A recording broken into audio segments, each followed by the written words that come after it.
Welcome all to Kinematics class 4, and thus we'll discuss about components of acceleration.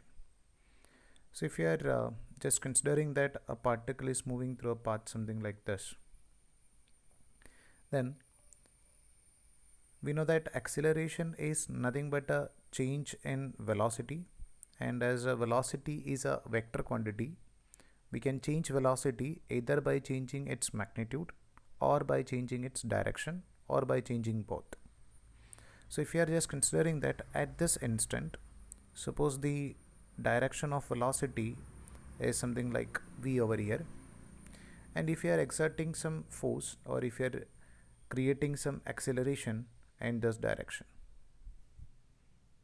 so we can say that we can resolve this acceleration into two components.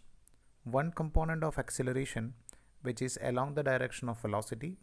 Let's say this acceleration vector is making an angle theta with respect to velocity vector. So we can find out the component of acceleration which is along the direction of velocity vector, which we know that nothing but a cos theta, and we can find out the another component of acceleration which is perpendicular to the direction of velocity, that we can take it as nothing but a sine theta. So once again, just remember that acceleration is nothing but v vector minus u vector divided by time. So we can change this acceleration by changing the value of direction of velocity or by changing the magnitude of velocity. So over here we are having two components of acceleration. One is a cos theta, which is along the direction of velocity. So just remember that the component of acceleration along the direction of velocity over here, which is a cos theta, will change the magnitude of velocity. So this will change the magnitude of velocity,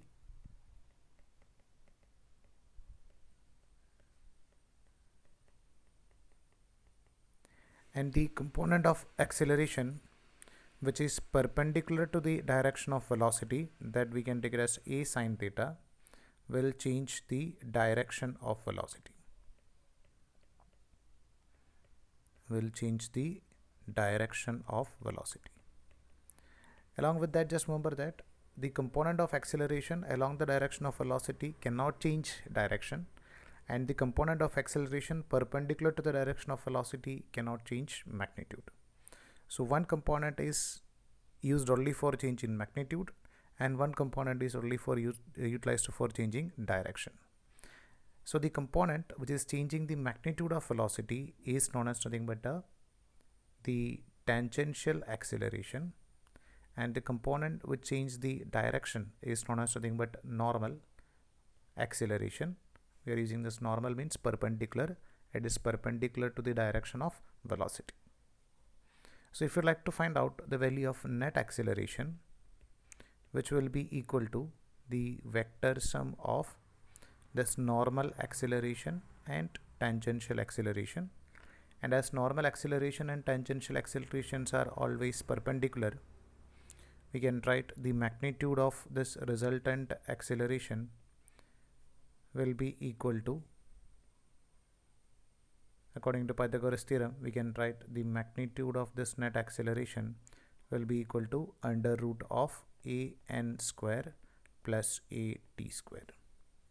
So just remember about these important points.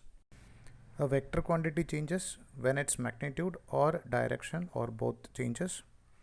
According to acceleration vector may have two components, one responsible to change only the speed and other responsible for change only in direction.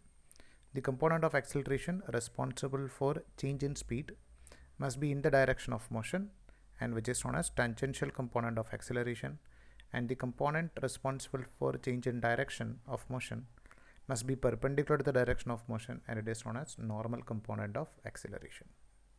Hope so that you understood what we discussed. If you are having any doubt, please free to contact. Thank you.